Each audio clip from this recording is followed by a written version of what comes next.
கர்ப்பிணி பெண்கள் சுகப்பிரசவம் வேண்டி நந்தி சிலையை தள்ளி வைத்து வழிபடும் வழக்கம் எங்க இருக்குன்னு தெரியுமா?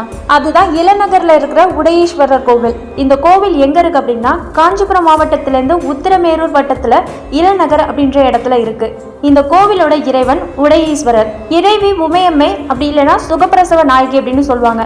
இந்த கோவிலோட உற்சவர் பெயர் சோமாஸ்கந்தர். இந்த கோவிலோட ஸ்தல வரலாறு என்ன அப்படின்னா, பல வருஷத்துக்கு முன்னாடி அந்த இடத்துல வாழ்ந்துட்டு இருந்த ஒரு சிவபக்தர் அவரோட வயல்ல விழுதுட்டு இருந்தப்ப அவர் வச்சிருந்த ஏற்கால் ஒரு குறிப்பிட்ட இடத்துல நின்றுடுச்சான். அந்த ஏற்காலை எடுக்க முயற்சி பண்ணப்போ அந்த இடத்துல செம்மண்ணாலான ஒரு லிங்க இருக்கத்தை பார்த்திருக்காரு. அதுக்கப்புறம் அங்கேயே கோவிலும் கட்டியிருக்காரு.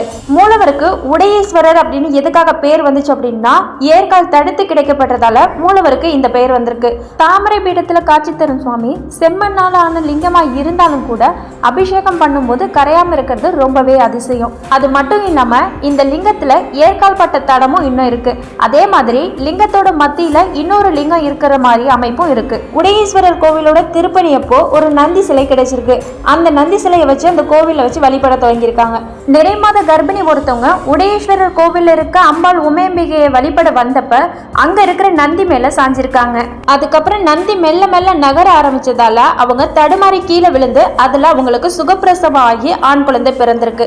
அன்னையில இருந்து அந்த நந்திக்கு சுகப்பிரசவ நந்தி அப்படின்னு பேர் வந்திருக்கு. அம்பிகைக்கும் சுகப்பிரசவ நாயகி அப்படின்ற பெயர் வந்தது.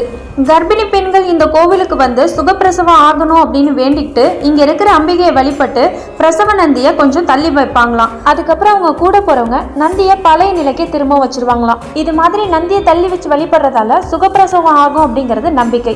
குழந்தை வரம் வேண்டி அதுக்கப்புறம் சுகப்பிரசவம் ஆகணும் அப்படின்னா இந்த கோவில்ல வந்து வேண்டிக்கலாம். இந்த கோவில்ல வந்து வேண்டிக்கிட்டோம் அப்படின்னா நம்மளோட கடன் தொல்லையும் தீரும். அதே மாதிரி நம்ம வேண்டது நிறைவேறினதுக்கு அப்புறம் இந்த கோவில்ல இருக்க இறைவனுக்கும் அம்மனுக்கும் திருமுழுக்காட்டு செஞ்சு புத்தாடை அணிவித்து சிறப்பு பூஜை எல்லாம் செஞ்சு நேர்த்தி கடனை செலுத்துவாங்களாம். இது போல ஆன்மீக தகவல்கள் பத்தி தெரிஞ்சுக்கணும்னு நினைச்சீங்கன்னா என்னோட சேனலை சப்ஸ்கிரைப் பண்ணிக்கோங்க.